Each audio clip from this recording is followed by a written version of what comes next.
Baik, bismillahirrahmanirrahim. Assalamualaikum warahmatullahi wabarakatuh. Waalaikumsalam warahmatullahi wabarakatuh. Bagaimana kabarnya hari ini anak-anak? Baik, karena kita akan memulai pembelajaran pada hari ini. Pertama-tama mungkin berdoa dulu ya, dipimpin oleh ketua kelas. Baik, sebelum kita mulai pembelajaran pada hari ini, mari kita membaca doa dimulai.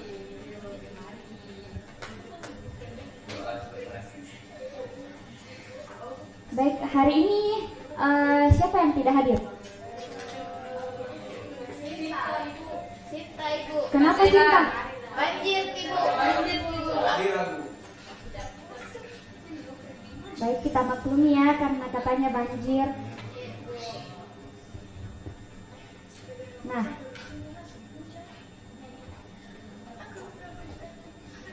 materi hari ini itu ada wawasan Nusantara.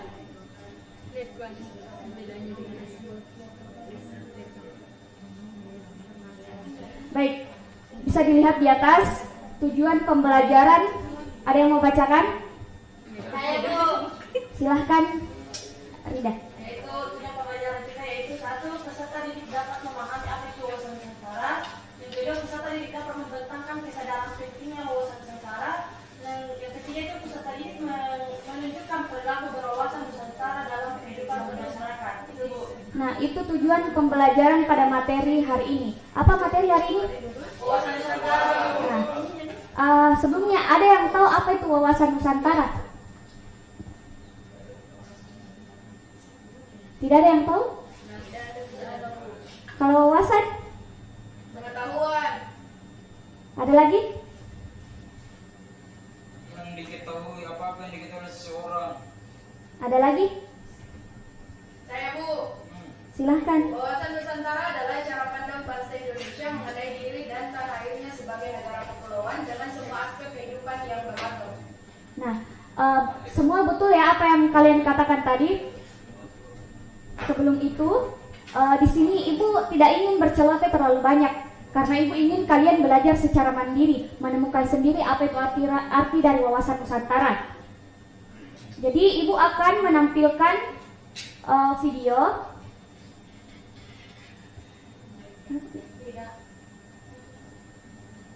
Tidak betul.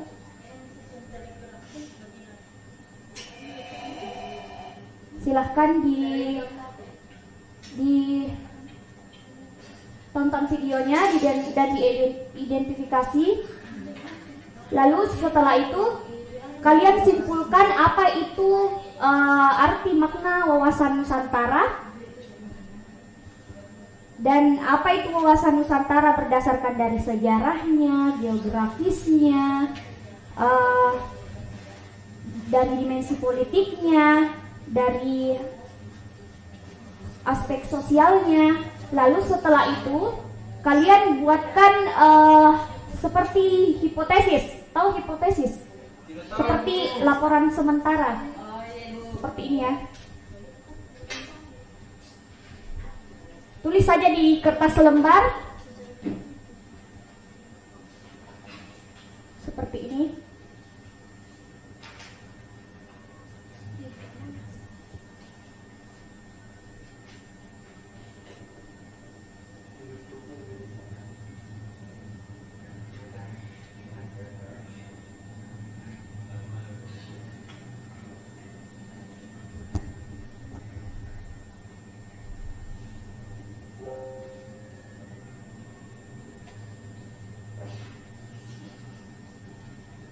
Maaf ya tulisannya Ibu agak jelek.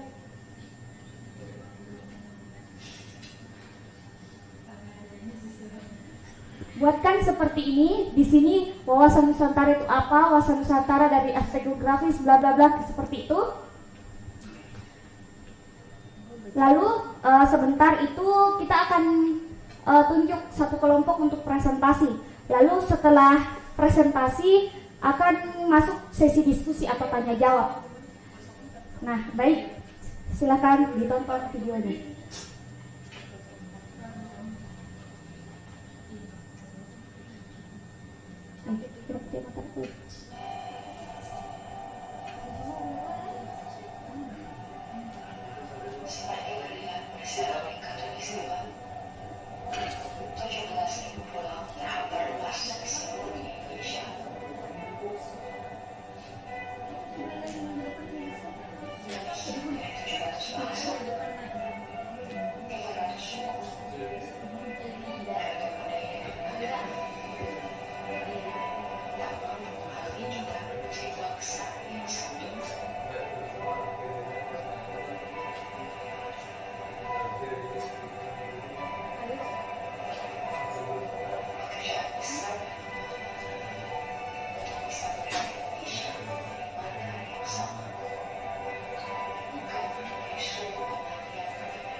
Nah, itu tadi videonya ya.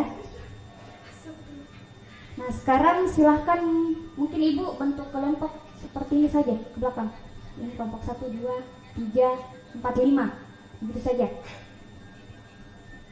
Nah, lalu silahkan berdiskusi dengan teman kelompoknya tentang yang tadi telah Ibu tampilkan videonya. Cari apa itu makna wawasan Nusantara. Bisa lewat buku pembelajaran, bisa juga lewat internet ya. Jadi silahkan mulai diskusinya.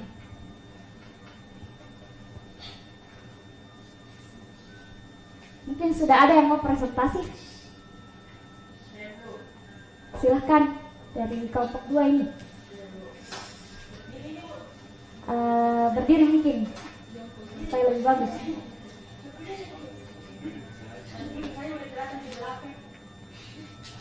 Tidak masalah, berdiri saja.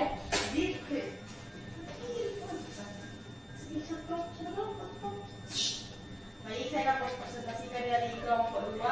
Ada pula nama anggota kelompok saya. Yang pertama itu saya sendiri dan Fidel Fadil Rashid. Yang kedua itu Muhammad Rafli. Yang ketiga itu Rahman Hanjandri dari kelas PPKN mata pelajaran PPKN dengan materi wawasan Nusantara. Nah, menurut kelompok kami itu wawasan Nusantara secara luas mengacu pada pemahaman yang komprehensif tentang Indonesia sebagai negara kepulauan dan keragaman budayanya. Ini melibatkan pemahaman tentang geografi, sejarah, politik, sosial, ekonomi, dan budaya Indonesia. Dalam konteks geografis, wawasan Nusantara mengakui bahwa Indonesia terdiri dari ribuan pulau yang tersebar di seluruh kepulauan Indonesia, termasuk bagian dari Pulau Melayu, Asia Tenggara, dan Samudra Pasifik. Hal ini mempengaruhi karakteristik geografi, iklim, flora, dan fauna di wilayah ini. Dalam sejarahnya, wawasan Nusantara menggambarkan peran Indonesia sebagai jembatan perdagangan dan hubungan maritim antara berbagai budaya dan peradaban di dunia seperti India, Cina, Arab, dan Eropa. Wawasan Nusantara juga mencakup pemahaman tentang masa kolonialisme dan perjuangan kemerdekaan Indonesia. Dalam dimensi politik, wawasan Nusantara menekankan pentingnya integritas dan persatuan nasional. Ini mencakup prinsip Bhinneka Tunggal Ika atau berbeda-beda tetapi tetap satu, yang merangkul keragaman etnis, bahasa, agama, dan adat istiadat di Indonesia. Nah, adapun dalam aspek sosial, wawasan Nusantara mengamati keberagaman masyarakat Indonesia dan menghargai pentingnya toleransi, dialog, dan kerjasama antar kelompok masyarakat yang berbeda. Dan dalam konteks ekonomi, wawasan Nusantara menyoroti potensi sumber daya alam, strategi pengembangan ekonomi berkelanjutan, serta pengelolaan sumber daya alam secara adil dan berkelanjutan bagi kepentingan bangsa Indonesia. Adapun dalam dimensi budaya, wawasan Nusantara melibatkan pemahaman dan penghargaan terhadap keberagaman budaya, seni dan tradisi di seluruh Indonesia, termasuk bahasa, tari, musik, arsitektur, dan adat istiadat. Secara keseluruhan, wawasan Nusantara secara luas adalah konsep yang sangat penting dalam memahami dan menghormati kekayaan alam, budaya, dan sosial Indonesia, serta mempromosikan persatuan dan kerjasama di antara seluruh masyarakat Indonesia. Nah, demikian presentasi dari kelompok kami, Bu. Nah, itu tadi presentasi dari kelompok 2 tentang makna wawasan Nusantara dari konteks geografisnya, sejarahnya, dimensi politiknya, aspek sosialnya, ekonominya, dan budayanya. Nah, tadi itu kan setelah presentasi kita tadi bilang mau buka sesi diskusi. Nah, kepada kelompok lain mungkin ada yang mau bertanya ke kelompok 2? Lisa, tadi mau bertanya ke kelompok 2. Silahkan.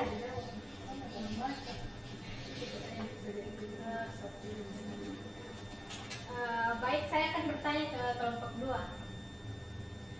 Bagaimana peran wawasan Nusantara dalam menjaga keberagaman budaya dan agama yang ada di Indonesia?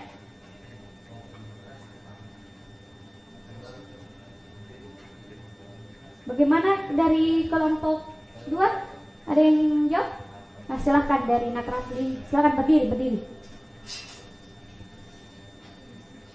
Jawaban saya, konsep wawasan Nusantara memiliki peran yang sangat penting dalam menjaga keberagaman budaya dan agama di Indonesia.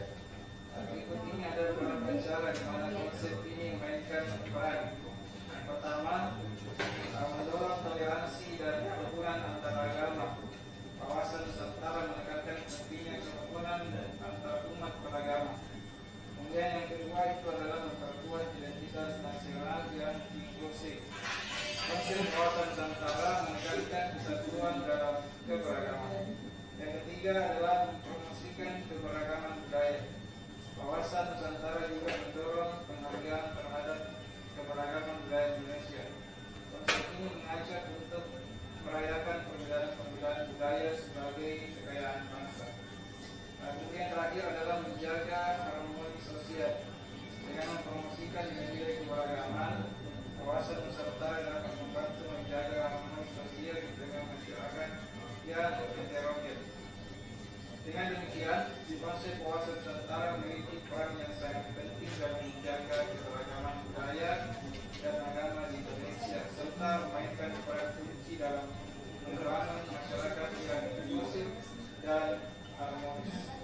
Nah, itu tadi jawaban dari kelompok 2 ya. Bagaimana dengan Lisa? Sudah terima dengan jawaban temannya? Baik, saya terima jawaban dari kelompok 3. Jadi itu tadi tujuan pembelajaran yang pertama tentang apa itu wawasan Nusantara dari segala aspek.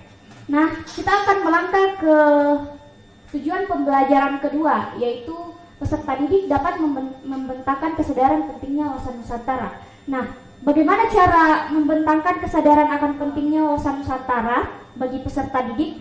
Yang pertama itu dimulai dari hal-hal terkecil. Contohnya lingkup pertemanan dulu mungkin. Yaitu yang pertama rasa tanggung jawab. Jadi misalnya kalian ini ada tugas seperti tadi, tugas kelompok. Itu kan setiap orang itu ada bagiannya masing-masing. Nah, mulai dari hal terkecil itu kita tanggung jawab. Kita cari itu yang disuruhkan seperti itu. Pertanggungjawabkan hal-hal yang telah diberikan amanah kepada kita. Dimulai dari hal terkecil. Yang kedua yaitu memelihara persatuan dan kesatuan. Nah, bagaimana cara memelihara persatuan dan kesatuan dalam kelas, yaitu ketika kalian di dalam kelas ini ada yang berbeda agama, berbeda budaya, suku, ras, seperti itu ya. Jadi kayak kita ini tidak boleh saling mencemooh satu sama lain. Harus saling merangkul. Dimulai dari hal itu. Nah, yang ketiga yaitu menegakkan kekuasaan. Jadi peran dari wawasan Nusantara ini untuk melindungi kepentingan nasional. Nah, kepentingan tersebut menjadi dasar hubungan antar bangsa. Nah, jika suatu bangsa memiliki kepentingan nasional yang sejalan dengan bangsa lain, maka kedua bangsa tersebut akan lebih mudah dalam menjalin hubungan persahabatan. Nah, itu tadi 3 hal yang dimulai dari hal terkecil. Kalian bisa menerapkan itu dalam kelas ya. Jadi dimulai dari hal terkecil, ingat itu dimulai dari hal terkecil. Baik, sudah paham sampai sejauh ini materi yang kami jelaskan? Nah, itu saja untuk materi hari ini. Kurang dan lebihnya mohon dimaafkan. Mungkin ada salah perkataan dari ibu atau perlakuan kepada kalian semua. Baik, untuk kelas hari ini mungkin ada baiknya kita mengakhiri dengan ucapan Alhamdulillahirabbil alamin. Baik, itu saja. Sekian dan terima kasih. Wassalamualaikum warahmatullahi wabarakatuh.